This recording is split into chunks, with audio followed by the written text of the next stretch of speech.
अस्सलाम वालेकुम नाज़रीन, मैं हूं शेख रहमत अली, आप देख रहे हैं क्राइम टुडे न्यूज। नाजरीन, पिछले कुछ दिन से मोइनाबाद पुलिस स्टेशन के रूबरू एहतजाज किए जा रहे थे। 18 साल लड़की का रेप और कत्ल हुआ है। इस बात को लेकर पूरी ईमानदारी से तहकीकात करने की मांग कर रहे थे और पुलिस की लापरवाही और बुज़दिलाना इंक्वायरी से ये साबित हो गया कि पुलिस इंसाफ नहीं दिला सकती। पुलिस खुद ऐसे लोगों की गुलाम बनी हुई है और ऐसे लोगों की चापलूसी करती है और ऐसे लोगों को महफूज करती है। चाहे पुलिस जितने भी वादे कर ले, दावे कर ले, लेकिन उसकी हकीकत ये है कि कुछ ऐसे पुलिस ऑफिसर जो स्टेशनों में तैनात है वो इंसाफ नहीं दिला सकते। ये बात का सबूत है कि किस तरह से एक मासूम लड़की, गरीब लड़की के साथ जुल्म ज्यादती हुई, आखिरकार उसकी मौत हो गई। बावजूद इसके मधुसूदन यादव को बचाने की पूरी कोशिश की गई, क्योंकि पुलिस के आला अहदेदारों के साथ उसके अच्छे ताल्लुकात है। अब कैसे ताल्लुकात है? दलाल था या ब्रोकर है या मुखबिर है या फिर इसके रुपयों से पुलिस वालों के कुछ घर चलते हैं? ऐसे कई सवालात है जिसका जवाब पुलिस को देना होगा। बहरहाल अवाम की ताकत कितनी बड़ी हो सकती है आप ये वीडियो के जरिए अंदाजा लगा सकते हैं। आम आदमी जब इंसाफ के लिए सड़क पर उतरता है तो यकीन जानिए उसको इंसाफ जरूर मिलता है, क्योंकि आवाज उठाना, हक मांगना ये हमारी पहली जिम्मेदारी है और हमारा ये हक हमसे कोई नहीं छीन सकता। वो और बात है, कुछ पॉलिटिशियन अवाम को डरा कर रखते हैं। कोई हिंदू के नाम पर, कोई मुसलमान के नाम पर, कोई मुख्तलिफ मजहबों के नाम पर उनके जरिए गंदा खेल खेलते हैं। लेकिन अवाम इस मसले में बता दी कि कोई पॉलिटिकल पार्टी का इस पर असर नहीं हुआ है। सिर्फ अवामी थी जो आवाज उठाई, सिर्फ अवामी थी जो इंसाफ मांगी और सड़कों पे निकली। उसका फायदा कुछ पॉलिटिकल लीडर उठाए हैं, लेकिन आम आदमी की ये ताकत है। पुलिस को भी झुकना पड़ा, हुकूमत को भी झुकना पड़ा और पुलिस फौरन मधुसूदन को हिरासत में लेते हुए निर्भया एक्ट लगाते हुए उसको अदालती तहवील में दे दिया गया है। अब हमारी लड़ाई यहीं पर भी नहीं रुकेगी, हमारी लड़ाई को जारी रखना होगा। ऐसे मुखबिरों के खिलाफ, ऐसे दलालों के खिलाफ, ऐसे पुलिस वालों के खिलाफ, ऐसे पॉलिटिशियनों के खिलाफ जो आवाम को नाकारा समझते हैं, जो अवाम की अहमियत नहीं रखते,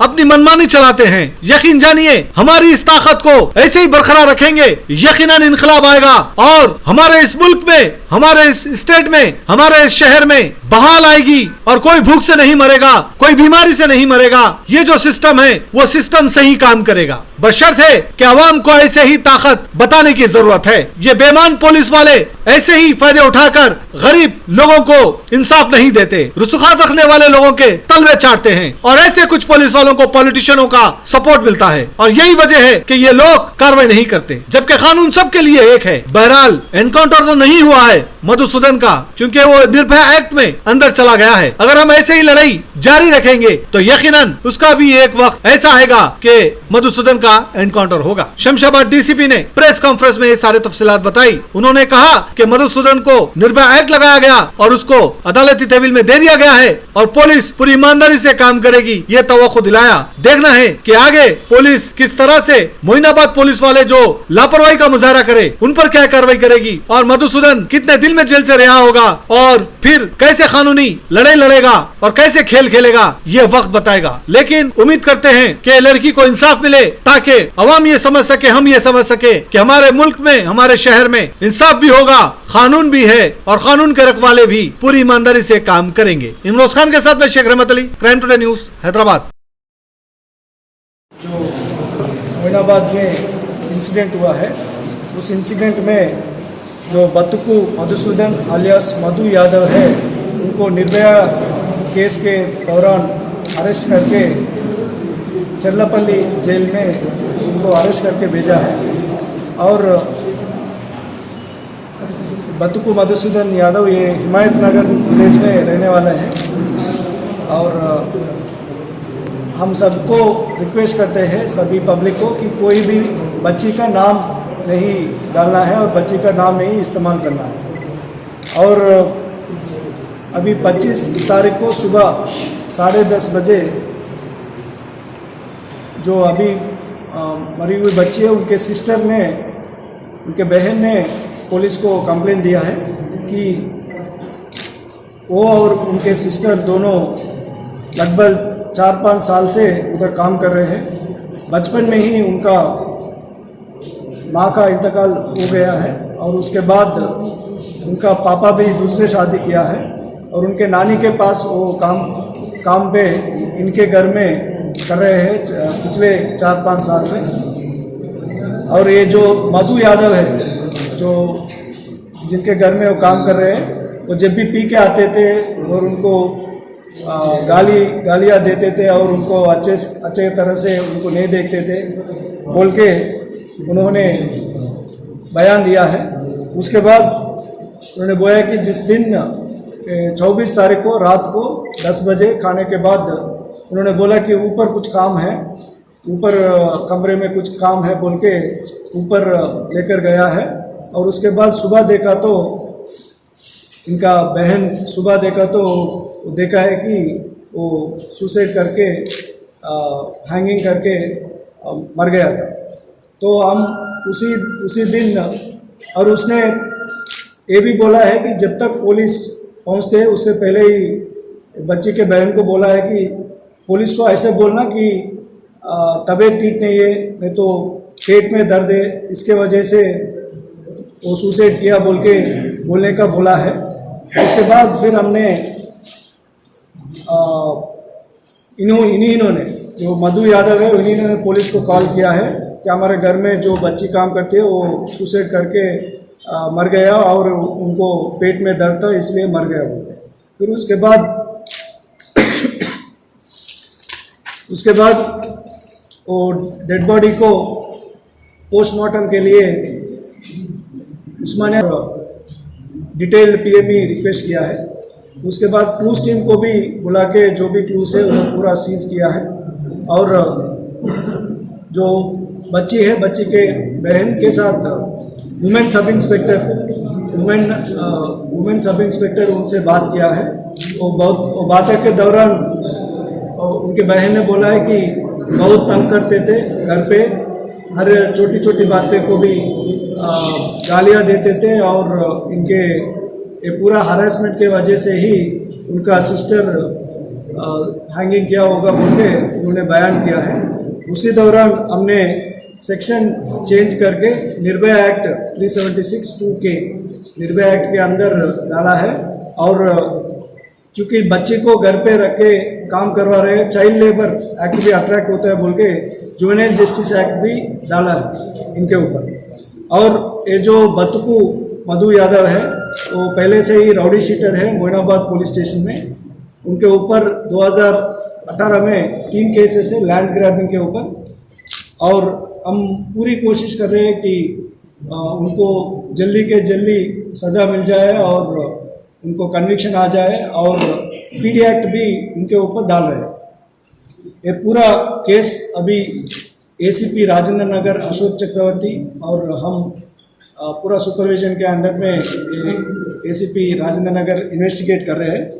और हम सबको रिक्वेस्ट करते हैं कि कहीं भी वो बच्ची का नाम नहीं यूज़ करना है, एक बात।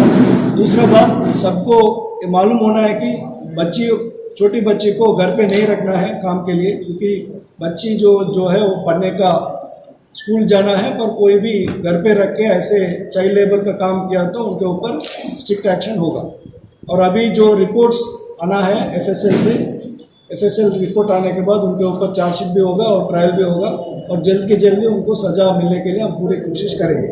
अभी उनके ऊपर निर्भया केस के ऊपर उनको अरेस्ट करके जेल को भेजा है और ये भी देखते हैं कि वो पीडी एक्ट भी डाल के वो ज़्यादा तक उनको सज़ा होने तक हम पूरी कोशिश कर रहे हैं। सर, अभी जो लोग फैमिली का कहना है कि उन लोगों की तरफ जो है हरासमेंट हो रहा है कि अपना बयान चेंज कर दो, स्टेटमेंट चेंज कर दो बोलते हैं, उनको कॉल्स आ रहे हैं, तो आप फैमिली को प्रोटेक्शन के लिए कुछ?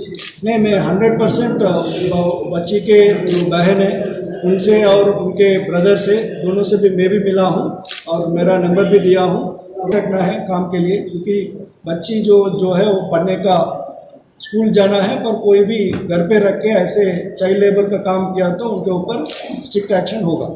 और अभी जो रिपोर्ट्स आना है एफएसएल रिपोर्ट आने के बाद उनके ऊपर चार्जशीट भी होगा और ट्रायल भी होगा और जल्द के जल्दी उनको सज़ा मिलने के लिए हम पूरी कोशिश करेंगे। अभी उनके ऊपर निर्भया केस के ऊपर उनको अरेस्ट करके जेल को भेजा है और ये भी देखते हैं कि वो पीडी एक्ट भी डाल के वो ज़्यादा तक उनको सज़ा होने तक हम पूरी कोशिश कर रहे हैं।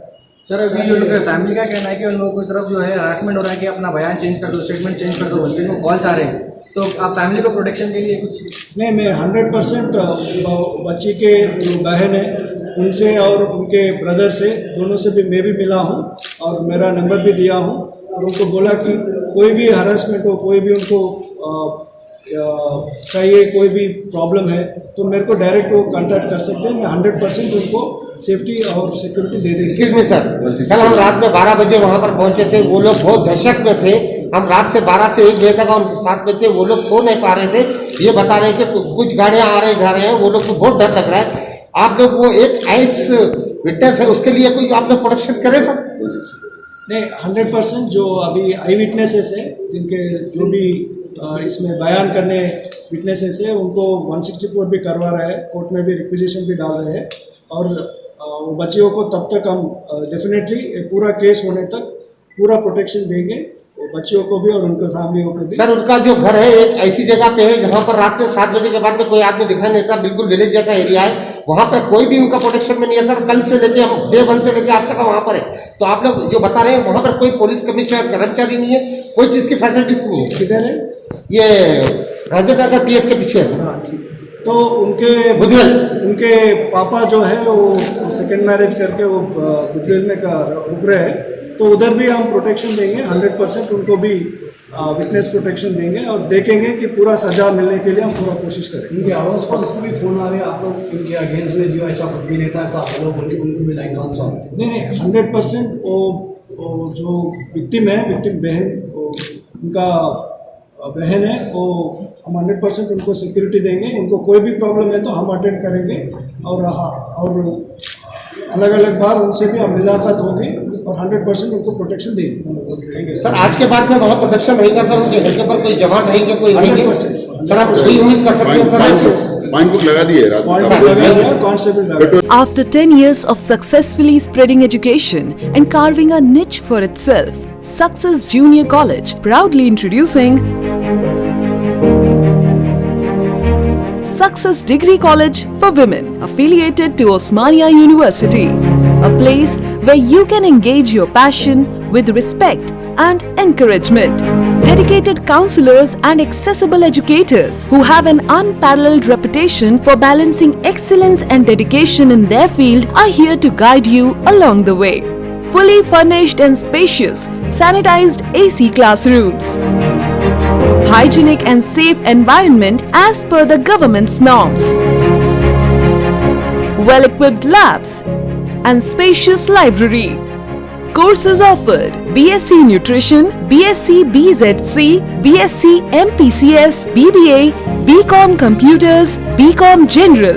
Hurry up! Admissions are open. Success Degree College for Women, IS Southern, X Roads, Santosh Nagar, Hyderabad.